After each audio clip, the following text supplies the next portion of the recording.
All right. Welcome everybody to the Pham's Coffee Hour. Yes. Um, Today we have a very special guest. She's a customer of the store. I feel like she's um been a long time customer. Not that we've been around for very long, but I remember you came in. Well, anyways, we'll get there. Today we have Celeste Hevelin. Hevelin. Hevelin. Um Hevelin Penner is my Hevelin hyphenated. Panner. Yep. Thank you for that. Yeah. Celeste is a local here to Grand Island. Well, she lives in Wood River, I should say. But she graduated with her Master's of Science in Education and is a licensed mental health practitioner. Mm-hmm. She specializes in couples and marital counseling along with needs for the individual. Celeste, thank you so much for coming by. I'm actually really excited to talk to you today because Me too. I've never actually spoken to anybody that works in your industry. So Really? yeah. All right. And I've never been to therapy or counseling either, so I don't really know what to expect. But I have some. What's that? You're lucky. I think I'm just walking around broken. I don't realize it. I think you're fine. So Celeste is a friend of the store, of everybody around here. I think you started coming in to the Eddie store. I remember you came into the store and you had a lot of questions about what boba was and all this stuff. But yeah. I think you've kind of found what you really like, and she's a fruit tea girl. That's right, yeah, right? that's right, baby. I was doing a little research about what it takes to be in your line of work, and it seems like to get there, you first you have to earn a master's or a doctorate degree from a credit program. You have to complete 3,000 hours of supervised experience in a mental health practice within 5 years of applying. Mm-hmm. And then you actually have to go take the exam, and then you have to pass the exam. Yeah. That to me is a very high level of commitment and dedication to really any kind of like craft. How did this start for you? Like, where did you find the motivation to complete all of this and do it? Well, I originally wanted to be a nutrition counselor and help people with weight loss and changing eating because I think nutrition is so powerful. Mm-hmm. And then I found out the only way I could do that is to have a license to provide mental health also. Mm-hmm. And so when I looked into that, I was working full time in the foster care and adoption program at HHS. And so I went to school part time for 7 years mm-hmm. and got my master's that way. And ever since even grade school, people have always walked up to me to talk to me. Mm-hmm. And so my husband teases me that I actually have a C for counselor like imprinted on my forehead, and it's invisible to some people and very visible to others. And so what I have been put on this earth for, is to provide, mostly it's love. Mm-hmm. People need to feel significant and they need to feel loved. Mm-hmm. And I can give that to them. So, yeah, all that jargon, and I think you just summed it up really well. It's just you're there to provide that for them. Yeah, and allow them to be who they are. Mm-hmm. Allow them to not have the same expectations maybe that families or partners or friends have of them, but like a neutral party mm-hmm. that can provide them with some guidance, but also really true support. Mm-hmm. Thank you for that. If you guys are listening to the podcast, you wouldn't see, but Celeste teared up a bit, and that's so moving because you're not gonna talk to too many people that feel that way about the type of work that they do. So that's awesome. One of the other reasons I became a counselor is because I had my own recovery journey from different things, and I had mm-hmm. very loving support from 2 different female counselors and 1 different male and 1 other male, excuse me. So I had kind of a long journey, and I had all 3 of those people give me the type of thing that I'm, that I want to emanate and give to other people. And mm-hmm. so I saw that it was possible, and they showed me the way. And so I did want to back up and tell you that, it's partially also about giving back Mm-hmm. what I have been given. So, Mm-hmm. and I learn, as far as learning from clients, I learn every single day. Every new person that comes in, if they're 13 or if they're 81, I learn about their how they have recovered even before they've come to see me, and what Mm-hmm. has worked for them and what hasn't. And I learn about their careers and their lifestyles and their families. And I probably learn more Mm-hmm. from working with clients and then having them tell me about who they are than I learned, definitely more than I learned in school. Uh-huh. And I have a lot of different kinds of people come to see me who, I have attorneys, I have doctors, I have stay-at-home moms, I have people who are living in poverty, I have, and Mm-hmm. everybody has a rich set of skills, that has gotten them by in life. And I can definitely learn from whatever people got. Yeah. Yeah. God, that's an amazing thing, and I'm so glad you have that kind of perspective, because I imagine if you've worked in a role for so long, you think you kind of know, because you're like, oh, I've seen this before, and this is the way it works out, or whatever, and if you had that kind of mindset, it's hard to work with individuals and Mm-hmm. kind of allow them the chance to kind of uh, write their own story without um thinking that you know it all, because I imagine you see a lot of the similar cases and stuff that comes through, but um Not really. not Not really. not I do oddly enough, I have a lot of people who have what is termed as codependency, Mm-hmm. which would be like a co-addiction with maybe someone who some a partner or a family member who has an addiction or a really severe mental health problem. Mm-hmm. And then the codependent would be somebody who like overworks to try to make up for the problems that the person with the addiction or the mental health problem Oh, has, sure.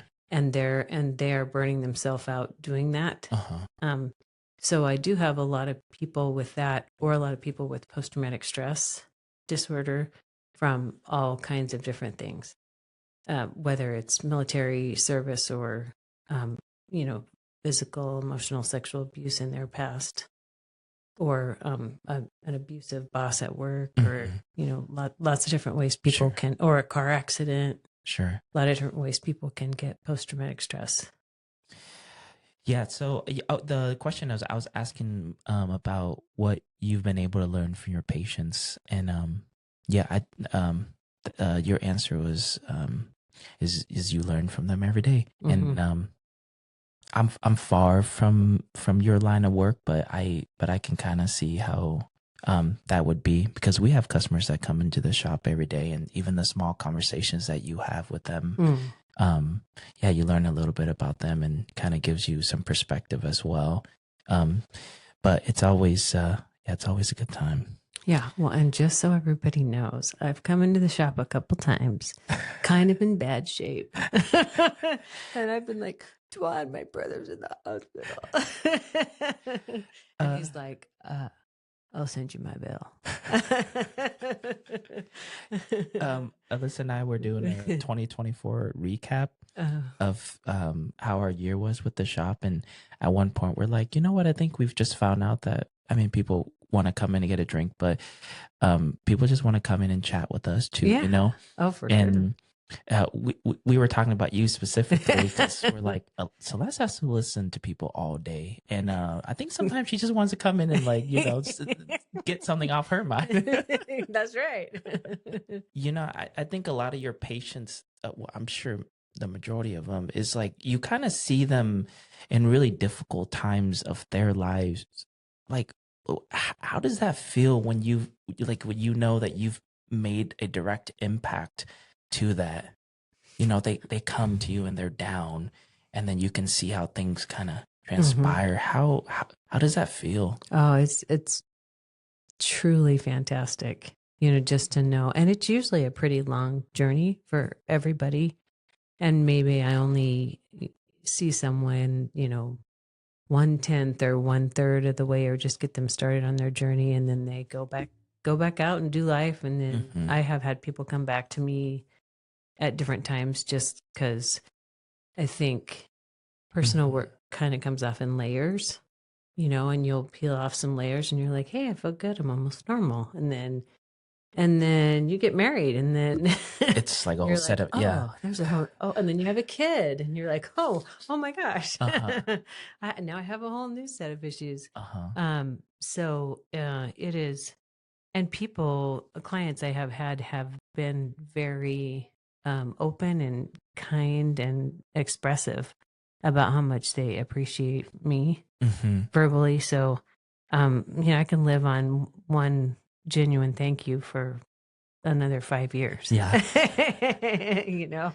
Being able to do something significant, Mm-hmm. I think all work is significant, and I think all work is important, and it doesn't really matter what it is. Mm-hmm. And I've worked every kind of work you could even imagine. Mm-hmm. I've probably done it in my lifetime at least Yeah. once.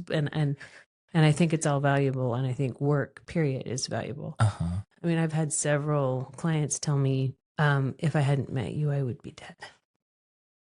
Yeah. A year after we met or whatever, and I don't even think they knew that. Yeah. When we first met. So when you've saved a life, Yeah. or been a part of that, because Sure. they do the work. Yeah. But Yeah. You've that's something. That's worth getting up in the morning for. Yeah. Yeah, you should know. We have so much respect for you and everybody that works in your line of work, because I don't know. Thank you. We make drinks for people, but it's a completely different thing when you've been a pivotal, partnership with somebody in that moment in their life when they really, really needed you is a completely different. Yeah, that's amazing. And sometimes I've noticed that people need a mom. Mm-hmm. I mean, besides the fact that they need counseling and they need some guidance and different things, like they just need a female person, Mm-hmm. and it can't be a dad very well. But, Yeah. Sometimes people didn't have a mom they could trust or rely on or share things with. And so, because I'm kind of a middle-aged woman, Yeah. when we have that relationship, and if it lasts quite a while, then there's another level of healing that takes place. Not that I am their mom, Mm-hmm. but kind of, especially for young women, maybe who didn't have Sure. mom. I've had several young women whose mothers are no longer living ask me to be present while their babies were born. So I've witnessed several babies be born of my Wow. clients, because my clients didn't want to be alone. Yeah. And what an honor, to be Mm-hmm. to be asked to Right. be present for that.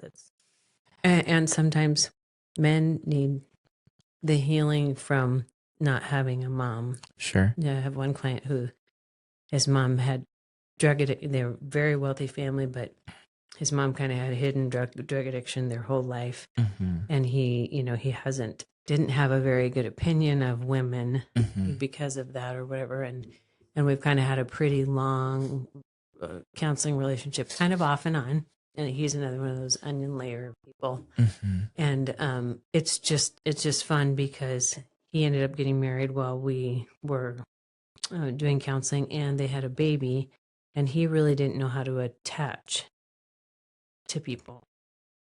And when he first got married, he didn't know how to attach to his spouse, Mm-hmm. And so I felt like through our relationship, I was able to teach him how to attach to a female kind of on a different level. And then that way he was able to attach to his wife. Mm-hmm. And then he really didn't know how to attach to his child. Mm-hmm. I mean, I know that sounds odd, like who doesn't know how to love on their child? Sure. But he didn't, Yeah. because he had never had any of that. And so those are really important pieces of work too, is Yeah. teaching. I mean, you would think you don't have to tell somebody, well, if you're going to be away from your child, you should FaceTime them for, Uh-huh. or don't be away from them for too long, or, make sure you spend 15 minutes a day, face to face playing with them or whatever. But Mm-hmm. people don't know what they don't learn. So Something I just realized as you were kind of talking me through that example is you're making like generational changes. For sure. Yes.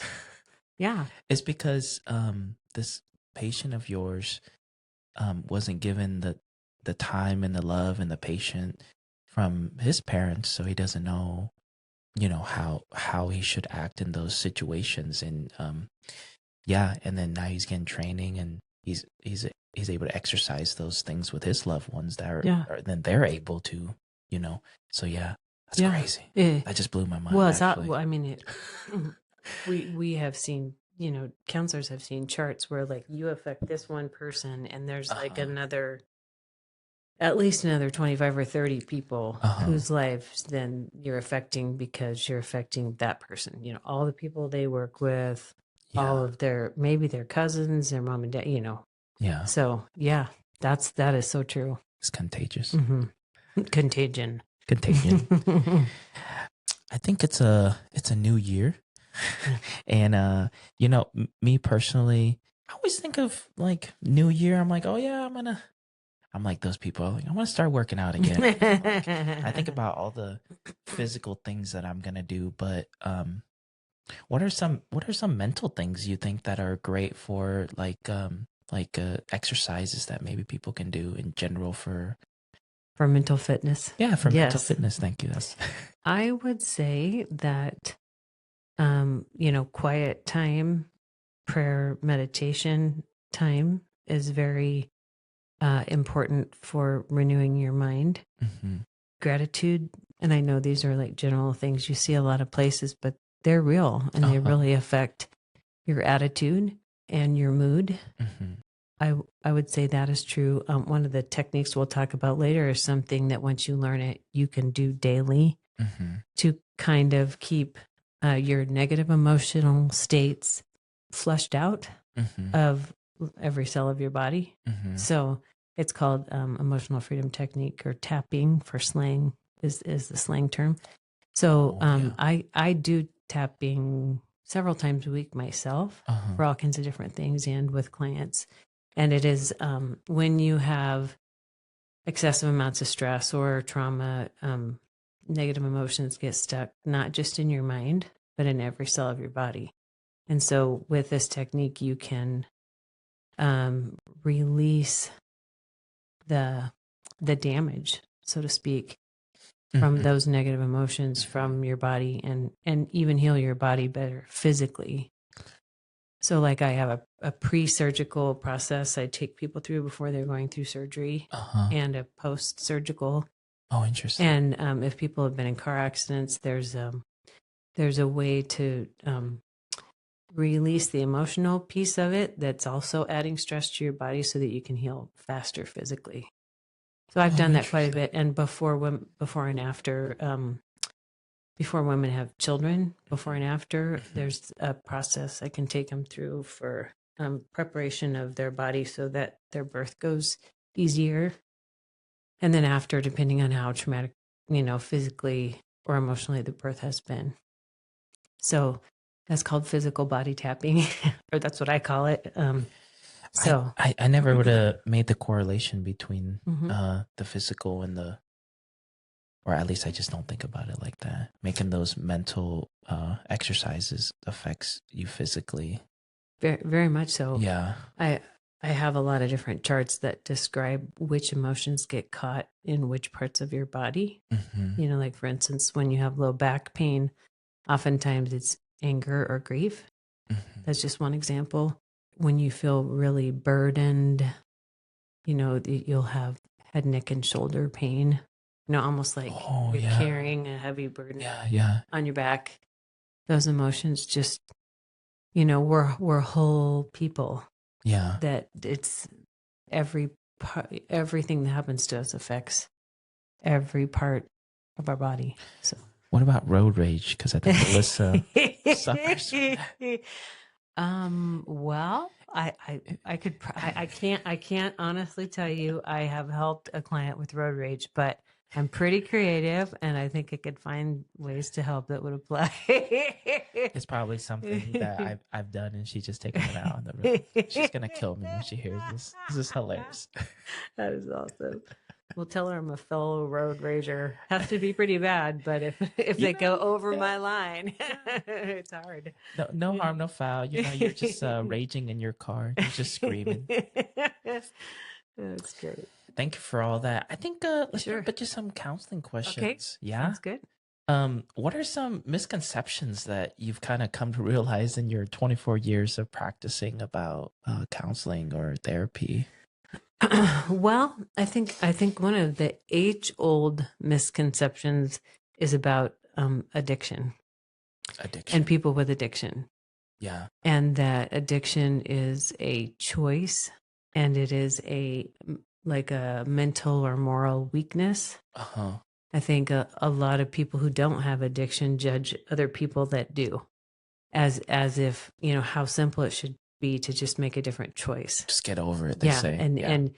and addiction is so multifaceted. It's mental, it's physical, it's spiritual, and it is it's so complex that really it is considered a brain disease. Mm-hmm. And so um and the University of Iowa actually even did long-term work on cadavers, and then did social interviewing with people who had addiction, their families, and it is considered a genetic, like a generational genetic disorder, and there is a difference in chromosome in people that have addiction. Mm-hmm.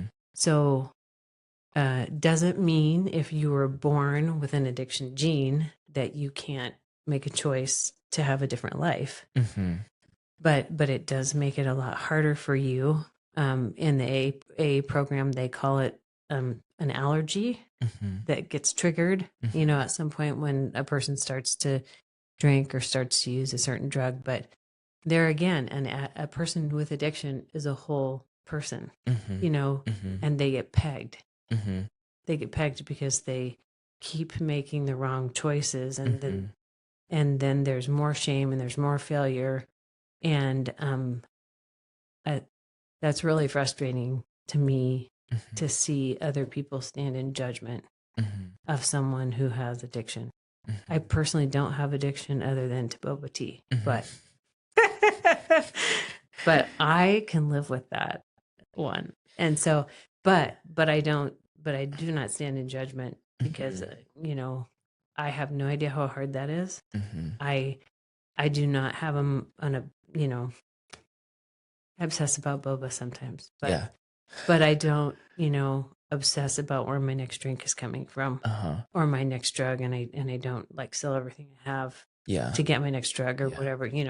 I've never had to deal with that depth of a craving, and so I also do work at the Central Nebraska Council on Alcoholism and Addictions, and we can do addictions interventions there, and it's really hard to hear families, talk about their family member and stand in judgment. That's very important. And the same thing with mental health Mm-hmm. problems. Mm-hmm. There again, people believe because they're able to, pretty much bring themselves out of a situational depression, they believe everyone should be able to do that. Mm-hmm.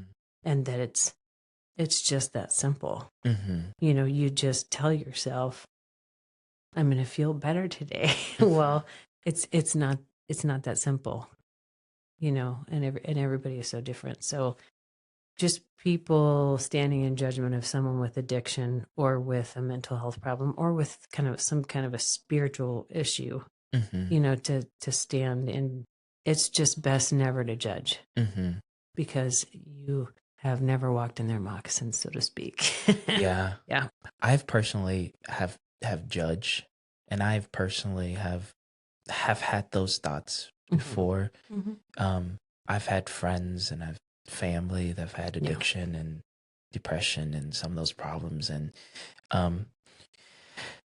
yeah, it's definitely easy to think, why don't they just just be happy. Yeah. Or yeah, it's a choice, but yeah, it probably in the last about 4 or 5 years, I've really had to kind of face that uh and basically identify that we're part of the problem in not helping Mhm. some of these people that we know through that because we're not being understanding. Yeah.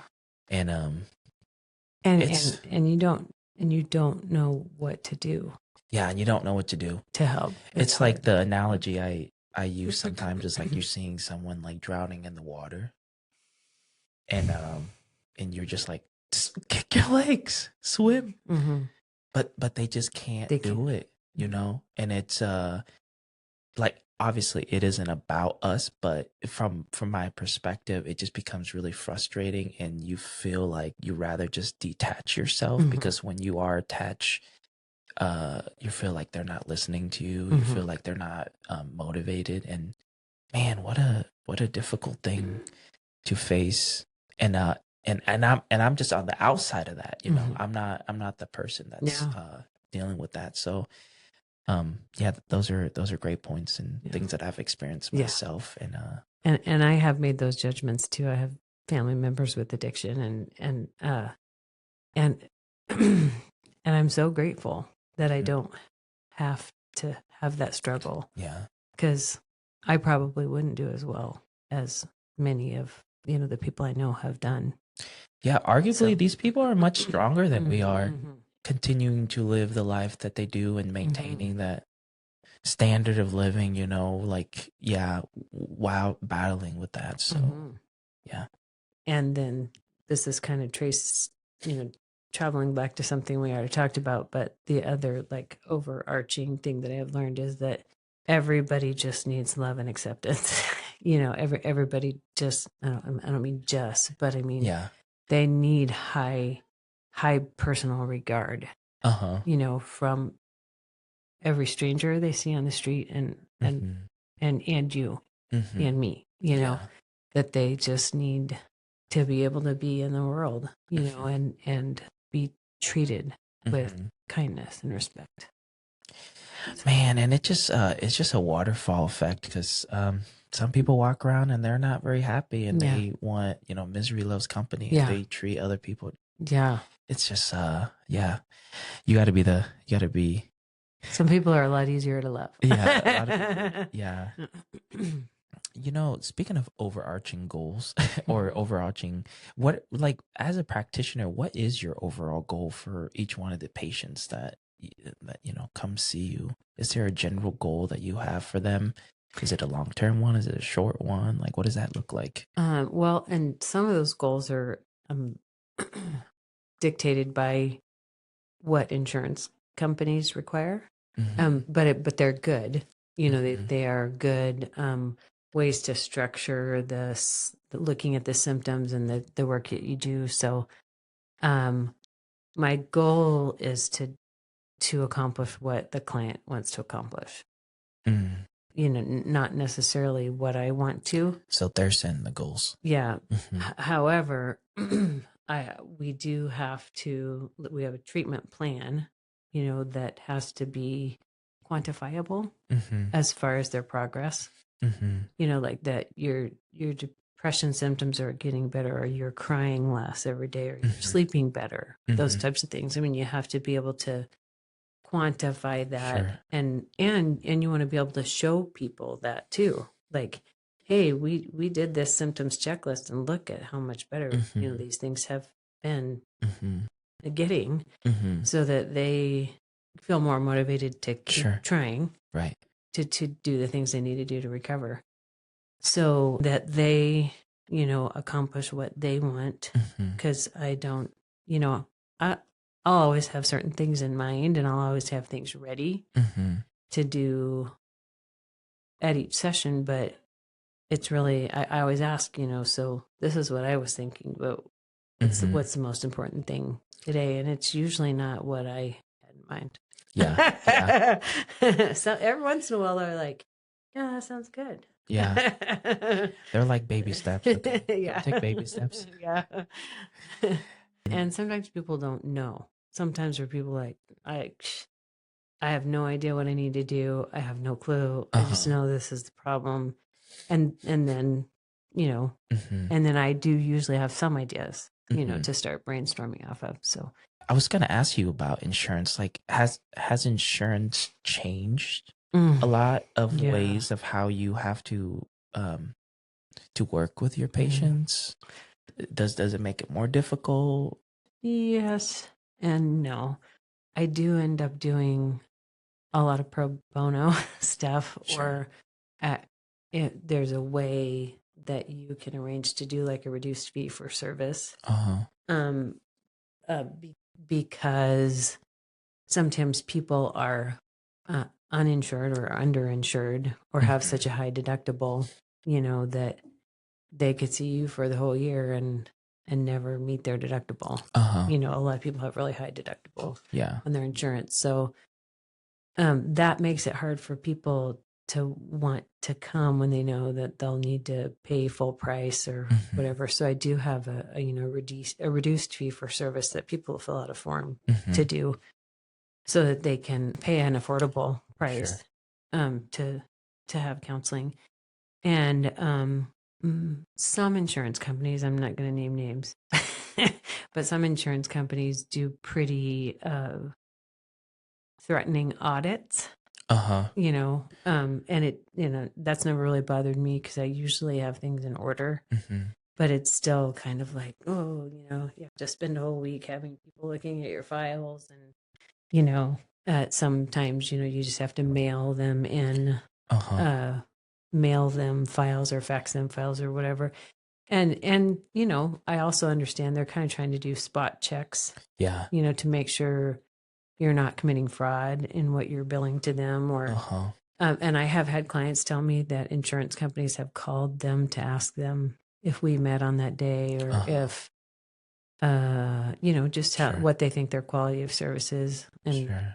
luckily, every time it's been like the one client that feels like I walk on water, Yeah, yeah, yeah. so Yeah. it's turned out really good. Because then they're like, well, we never have to call her again. What about in the way you work with them too? Do you have to be a little more like do you have to be a little more progress driven? Like you have to have like set goals and stuff that you got to do with people, or Yeah. is it like Yeah. Oh, can yeah. can people Yeah. just show up and talk to you, or is it makes it a little more difficult? No, not really. I Yeah. mean, there's a pre-treatment assessment, and then there's treatment plans that you have to pretty much update, like, and depending on the company, the insurance company, Hmm. every month or every 3 months, something like that. But again, that's a good process because you're kind of checking your progress and you're checking your work. Hmm. But it is frustrating sometimes to have to take time to do Hmm. those types of tasks when, you know, maybe it'd be a little more beneficial if you could just join together and Yeah. talk, Yeah. not just talk, but I mean, Right. continue developing uh, ideas and your relationship and that type of thing. Hmm. And I did want to tell you something too. As I said, I work part time at the Council on Alcoholism and Addictions too, and we have a professionals conference every year. And there was a researcher that came who's written several books, and he claims in his research that like 70 to 80% of all the progress that happens in counseling is due to the connection of the relationship between the counselor and the client. That it's not about Sure. meeting a goal or Sure. doing a specific activity. It's about being with a trusted person Hmm. and feeling loved, and all, Yeah. all those other things. That it's about Hmm. the quality of that connection, Hmm. and then that person they feel understood, they feel Hmm. significantly less alone, Hmm.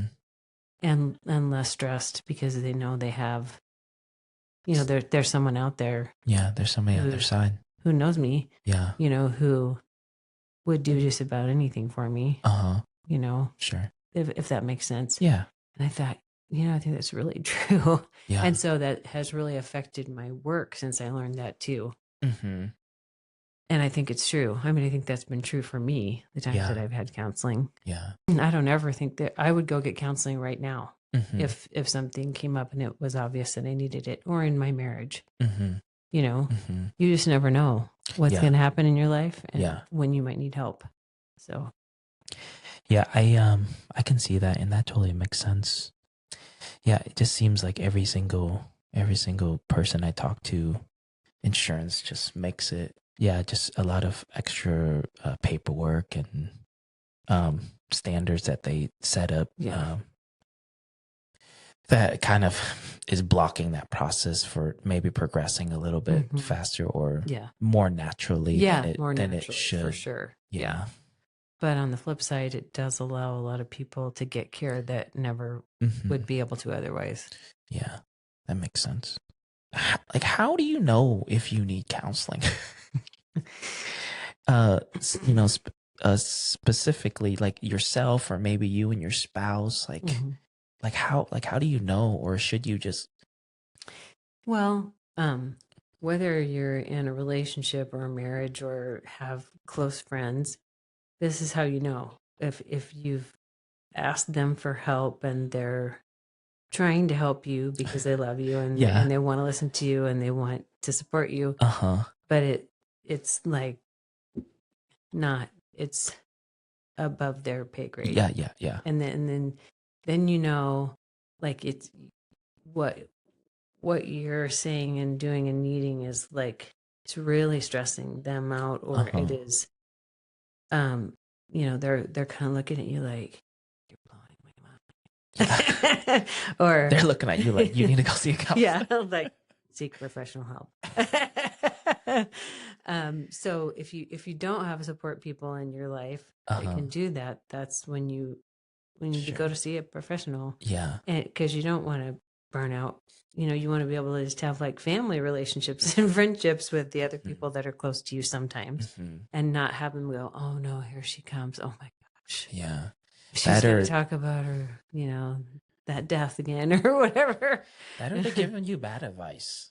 Or and then you're looking at it in the wrong way. Yeah. So that's one way you can tell. And then I think couples, let's see, my experience with couples has been that almost none of us are taught to resolve conflict well Uh-huh. growing up. Uh-huh. I've met very few people personally or professionally, Mm-hmm.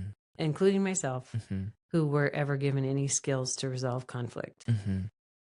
And so they destroy their love and their relationship because they don't know how to do conflict. Mm-hmm. And I just see that a lot. And so when you teach people how to, kindly and effectively get past disagreements, Mm-hmm. um, then they can be married or together for a long time, Mm-hmm. and grow so much stronger each time they overcome one of those things. Mm-hmm.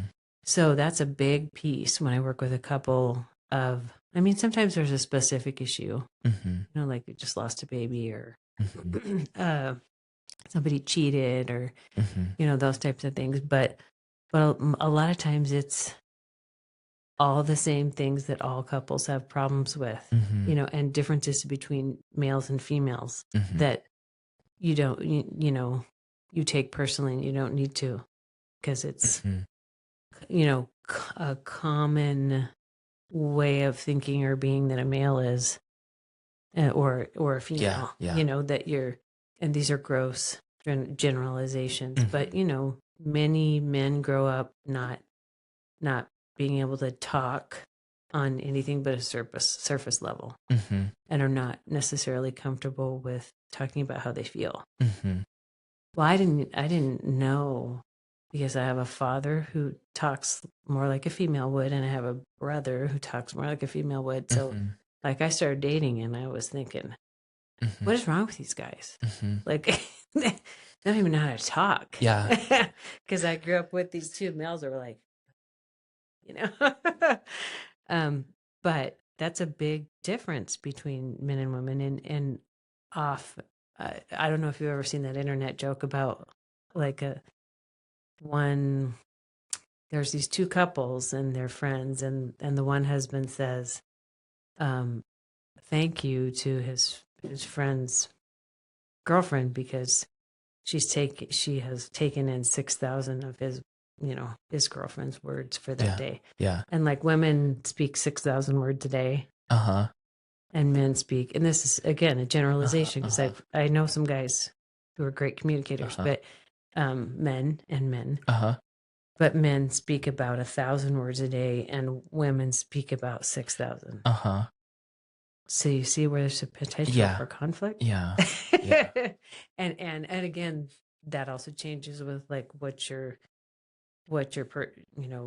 personality is really like, whether you're male or female. Mhm. And again, it's like, but and then the biggest one is males, the way males process, whether it's intellectual information or emotional, Mhm. is usually to withdraw and think inwardly, Mhm. which usually makes the female feel very afraid Mhm. or threatened Mhm. because they think the male's pulling away and Uh-huh. is rejecting them, Uh-huh. when it's just like they just process without having to talk about it, or they eventually talk about it, but they have to think about it Mhm. for quite a while before they Mhm. want to talk about it. Mhm. And so and then there's a panic, Yeah. Are you laughing because this sounds familiar? Yeah. Yeah. Yeah, okay. And so you just help the female just settle down, just give it some time. He's not leaving you, he's not cheating. You just need to give him some time and space. Mhm. And then, because females are circular thinking and speaking, and males are more linear, so females, like, we'll talk to 6 different people, Mhm. and then we'll finally like come up with one idea and we'll go, that's it. Yeah. And the males are over here going, I just went into my cave and I came up with 6 great ideas, and I might talk about one of them. Yeah. So anyway, so communication patterns and styles are very Uh-huh. different in men and women generally. Yeah. Yeah. Not always, Yeah. but yeah, I thought there was like something seriously wrong with men. I was like, What's going on here? were they hatched on another planet? I don't know. I wonder if some societal standards are For also sure. put on men to Absolutely. like not be Absolutely. Yeah. so it's like you grow up and you and your boys ain't sitting around Right. like talking about your feelings or Yes, whatever, and for then sure. you just don't know how to Yeah. talk about it. Yeah. How are you supposed to know? Yeah. For sure. That's awesome. Thank you for all that. Yep. That's You're really welcome. interesting. Mm-hmm. Yeah, as you're talking, I was just thinking about myself and how I communicate and how Alyssa and I. Mm-hmm. Luckily, we communicate very well, That's awesome. but it took a lot of it took a lot of effort. And the first year the other thing people don't understand is that the first year you're together, Mm-hmm. whether you're living together, married, just dating and seeing each other all the time, whatever, you are kind of doing a storming and norming, which means you're very different. You're different people, and you don't know how the other person works, and so there's a lot of like trying to control each other or conflict or whatever, because you want the other person to be like you and they're not. And so that's kind of the storming piece of it until you really come to understand the other person. For instance, it took me a couple years to realize that my husband had grown up with a lot of criticism. And so I am extremely careful about what I ever say that even smacks of criticism, because it very damaging to him. And I am the person he wants to have the most approval from. And I can either give that to him because he really does deserve it. Yeah. Or I can be the way I grew up, which was me and my brothers and sisters slammed each other all Uh-huh. all the time, Uh-huh. and nobody cared. I Uh-huh. mean, you know, Yeah. we were like zing, zing, zing, zing, zing, Uh-huh. teasing, you know, slamming. Just isn't, you know, Uh-huh. that's not how his family rolled. And but he had a lot of perfectionism, criticism. He's, you know, high level athlete, Mm-hmm. and so you know, those are the types of things in the first year you're figuring out if I'm really going to love this person right. Uh-huh. I have to change what I do to relate to them Yeah. and be sensitive to the, you know, Uh-huh.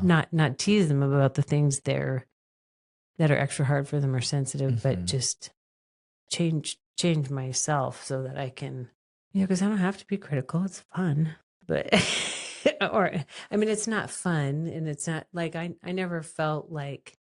Well, sometimes me and my brothers and sisters were No, sure. Yeah, hurtful. there's like a banter there Yeah, that's I like, mean yeah. that, and we would go Mm-hmm.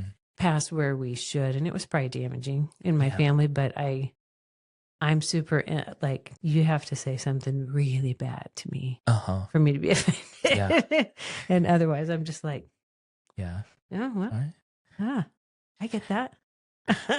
I'm a freak. It's okay. I'm just like the thought that I just had is like it's what it would be like to be you, because I feel like you have like you specialize in being a human. So like the human interactions that you have every day, and you seeing people, and you're seeing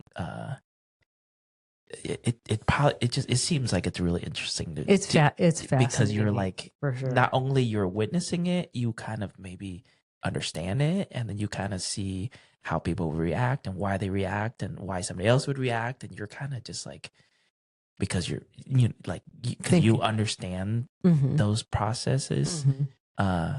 And yeah, I was just thinking that when you were kind of talking about that, I was like, it must be really interesting. Yeah, well, and that's where the like I learned something new, learning something new every day comes in. And the other thing is and I know other counselors have talked about this too. Like you really have to get out of counselor role after you do that all day before you go home. So I consciously, though my husband's name is Kevin, and you know we have a pretty light, fun relationship, and we don't take life too seriously, and we slap each other's butts a lot, and you know it's just we try to just have fun whatever we're doing. And so I have to get out of that, like, because I'm thinking all day about how to fix situations and people, and you know what I'm saying? Yeah. And so I figured that out a long time ago, because Kevin doesn't want to be analyzed necessarily, or have me tell him what he needs to change. Or what? Is this my wife or is this work, Celeste? Yeah. Who am I getting right now? So yeah. So I mean, if he asks me, oh, I'm glad to tell. Oh yeah. But he doesn't ask me very often. Yeah. Because he's smart enough to figure it out. I'm surprised Alyssa and I get along as well as we do. We work together for 12 hours a day. I was going to ask you how you do that. And we just hang out. And it's ironic. The only time we ever seem to argue is like, well, we've had plenty of arguments, but for some reason, whenever we go on vacation, that's the time you're supposed to have fun. No, but we're sitting in the car in Chicago screaming at each other because, well, I'm not gonna bring up the topic. I was just like, that's funny. Like, why do we? But yeah, I couldn't be any more grateful for the relationship we have. I'm gonna chalk it up to comedy. We're always cracking up about something. Yeah. So it's important to have fun. Ooh, I do want to tell you a really cool statistic about couples now, since we're on the couples thing. Yeah. Okay, so I went to UNL for 4 years, and they were finishing up major marital research that was 30 years, and I'm trying to remember the name of the research project, but It was who stays married over time. Uh-huh. Okay. And they did this for 30 years. Mhm. I can't remember the number of couples that they, statistically and in a very structured way interviewed. And all of the couples that had been married for more than 30 years had Mhm. only one thing in common. Okay, so this is like Yeah. big. This is Yeah. huge. Yeah. They had a 5-to-1 positive to negative interaction ratio. Okay. So for every one negative thing you say or do to your spouse, if you don't have 5 positive ones Okay. I to understand. balance that out, because the negative one is so much more damaging. It Yeah. takes 5 Yeah. positive ones to keep things Mhm. happy. Mhm. That's it. That was the only thing. Huh. I mean, and it was thousands Yeah. of couples over 30 years that they had interviewed, and that was the only Yeah. thing they had in common. So then So what's the takeaway from that? the takeaway is you should pretty much not ever say anything critical, and if you do, you better make up for it. make up for it. and how important is it? I guess that's the thing Uh-huh. to think about Mhm. when you're communicating with your spouse. I mean, really save the times that you criticize or say something negative for like groundbreaking or deal breaking things. Uh-huh. Otherwise, Yeah. just let them Yeah. Just let them go. be, Yeah. let them be who they are. And so, for instance, you may have heard of the 5 Love Languages book, or the 5 Love Languages. Yeah, there's several books. Yeah. Okay. So, when you find out what your partner's love language is, Mhm. when you do say and do positive things that match their love language, you Yeah. get like double bang for your buck. Yeah. Yeah. Maybe you'd only have to do like 3-to-1 ratio. Uh-huh. I don't Yeah. know Yeah. that, but we tend to give love the Yeah. way we would like to receive it, Uh-huh. but sometimes it doesn't match Yeah. Yeah. what you can give a partner gifts all the time, and Mhm. if they couldn't care less, and that it's nice, but it doesn't make them feel loved, Right. you are wasting your money Uh-huh. and frustrating them, Uh-huh. and when all they want to do is hang out with you, Yeah. or all they want to do is hear I love you. Mhm. So Yeah, that is really interesting. I've definitely have learned in my few years. I don't think how long we have you been together? embarrassingly not even we haven't been married for a year quite yet. Yeah. But we've been together for 4. Okay.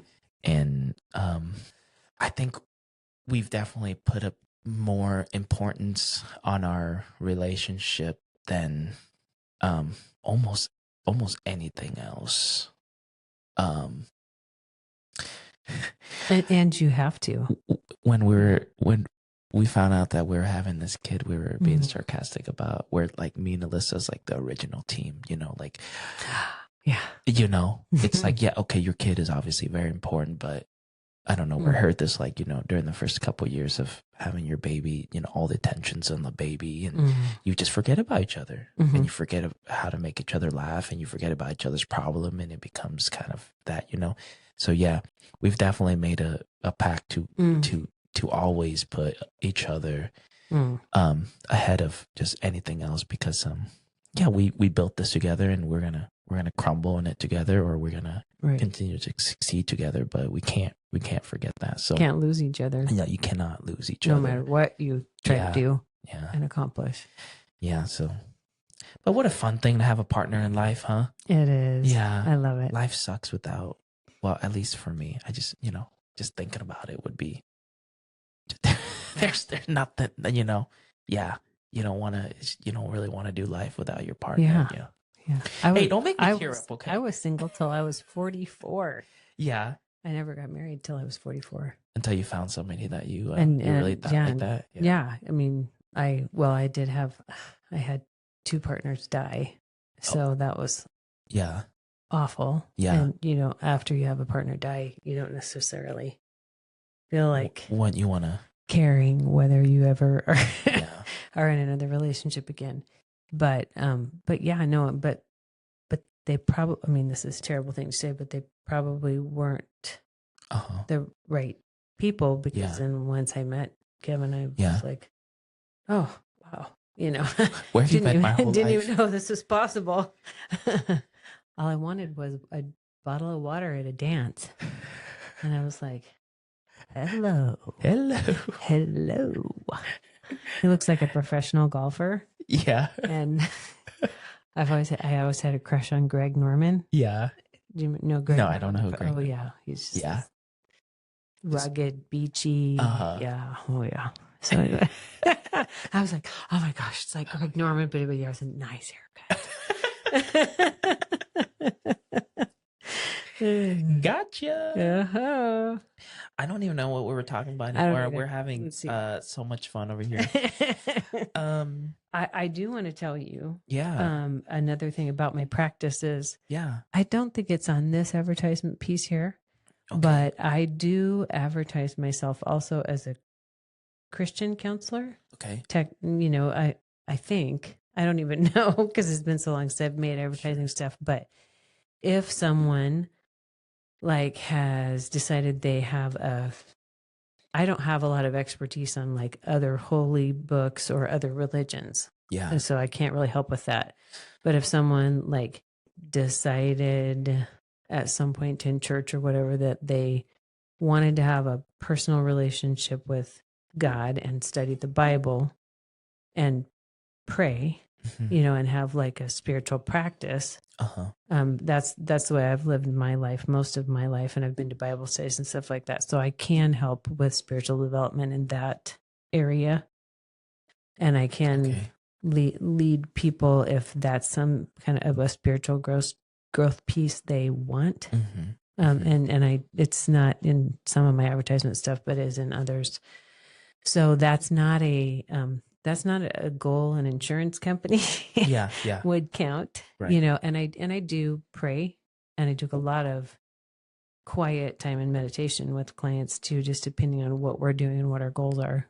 But so I am able to do that, and I do I did want to say too, going backwards a little ways, I think that one of the reasons that there's probably a couple different reasons I'm able to give love, you know, to other people so openly and freely.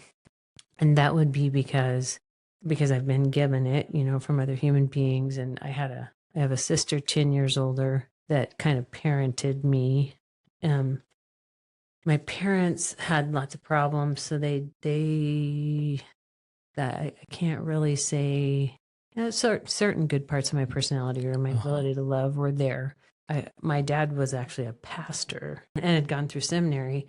And so both of my parents growing up, they didn't tell me how I was supposed to do it, or they weren't trying to dictate how I was supposed to do it, but they would tell me that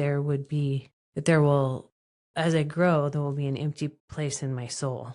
You know, there will be a hole in my soul, and that I will likely try to find a lot of different things to fill up that hole in my soul, like drugs or food or gambling, or you know, or sex, or you know, they were pretty open people, pretty both highly intelligent people, and so but both of them said that for them, you know, the only thing that ever filled that hole was a relationship that was personal, you know, through prayer and through studying of scripture, and there's also this ethereal spiritual piece that it's really hard to put into words. But you know, they would just say, you'll have to decide, you know, how you want to fill that or what you will fill that with. I mean, they weren't saying you have to be Baptist or you have to be Catholic or whatever. And so when I was 6, we were in a church that like offered for you to make that connection or that decision. And I've kind of been in churches like that, not all my life, but off and on. And I did understand that when I was 6. And I knew that there was God, and that God, from everything I learned, on an intellectual, loved me and created me and wanted to protect me and wanted to create a beautiful life and wanted me to serve him and wanted me to be everything I could be. And so I actually made that decision when I was 6, that I was going to have God be in control of my life, and that I was going to be as good and ethical of a person as I could be and treat others well. And, and I was in church quite a bit trying to learn some of those ethics. Or, my parents were trying to have me have like good life skill, ethic training in church. And I was in first grade. And I went to first grade, and I told all of the kids in first grade that, I decided that I was going to let Jesus take control of my life and give my heart and my life to him. And it was I just remember, the other little kids were like, that sounds so cool, and they were like, yeah, wow, that's just really neat. I mean, just like the beauty of the innocence of, like I could just tell them what I went through, and they were like, that's so cool. And and then my teacher told my mom, I think your daughter might be a preacher someday. Because she came to first grade and told everybody, I just took Jesus into my heart. I don't know if you get that reaction anymore these days. No, These kids might. no, I don't think so. I feel deeply loved and deeply protected by God, and I think that's one of the reasons that I'm able to give love. It's just like flowing through from a higher being. It just feels natural to you. you. So thank you for sharing that. Yeah. It sounds like you have from an early age you kind of just knew. Yeah, I did. Well, I think my parents had made all the mistakes you possibly could. Yeah. Personally and with our family. And they were like, this is what we kind of figured out. Yeah. It's better to have some wisdom from a higher power. And seek those answers outside of yourself. Well, yeah. Sometimes I don't push that on people that come into my practice ever. Sure. But people have said, hey, I might like to actually know what verses are on the Bible about this, or get some guidance or instruction from the Bible. Sure. I have a concordance, and I can look that up. Yeah. So can they, but yeah. Thank you for sharing that. I really appreciate it. And that's a personal journey that you've gone through, and maybe you can take other people on that journey as well if they're interested. For sure. This is the Pham's Coffee Hour, and we're at about an hour and 10 minutes. So I'd love to continue and talk to you, but we're probably going to wrap up here. Was there anything you got going on for 2025 that you want to let people know about? I did, and I would like to come back in March if you decide you can take time. But I teach compassion fatigue retreats, which are kind of self-renewal weekends with another counselor from Gothenburg named Kitty Oswegen Johnson. And combined, we have 56 years of experience, the two of us. But it's a weekend. It's a Thursday, all day Friday, and a Saturday morning. And it is each activity that we do, and it builds on the other to help you process work stress and personal stress. And so it's called compassion fatigue. And it's for people who, whether it's personally or professionally, are doing a lot to take care of other people, like nurses, counselors, maybe caregivers who have a spouse that's disabled or something, that type of thing. Or just anybody that feels like they have past issues that they don't have straightened out. It's just a good weekend. So we stay at the campsites. There's swimming, there's hiking, there's fabulous food usually, and just a lot of nice people and a lot of love there too. So April 11th and 12th at Camp Kamika. How did you guys come up with the idea? Because that's a Kitty, my partner, she's a very spiritual person, and like she learned to play the guitar by like some kind of spiritual process, like in a few days. Yeah. She learned to speak Spanish. Yeah. And so I'm like, it's pretty interesting. And so she knew I had some areas of specialty, like essential oils and a couple other things. And she knew she did all the kind of body of research about compassion fatigue, because there is a lot of information and help out there, in research. So she wrote some core pieces and then asked me to write a couple others. Yeah. And then like the first time we did it, it was, people were like, I'll come back every 2 years. This is great. I was going to say, you guys might have to start doing these quarterly. Well, we do want to do more. Yeah. As a matter of fact, Kitty doesn't even want to do counseling anymore. She just wants to do these retreats. But that's so interesting. They're kind of expensive. You're helping people who are helping other people. So it's like, it's like. Well, that's the whole thing. That's amazing.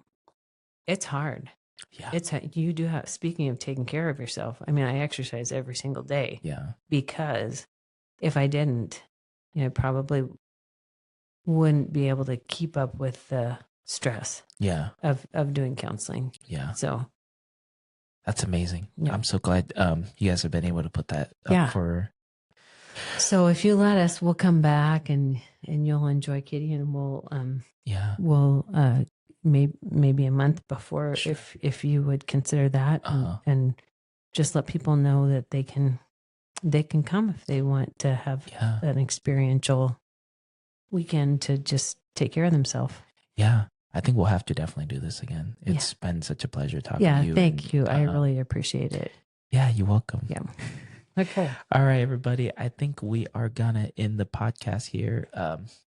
Thank you again to Celeste for coming and giving me my first counseling session unofficially. Yes, unofficially. End quote. And I will catch you guys on the next one. Thank you for listening. Goodbye.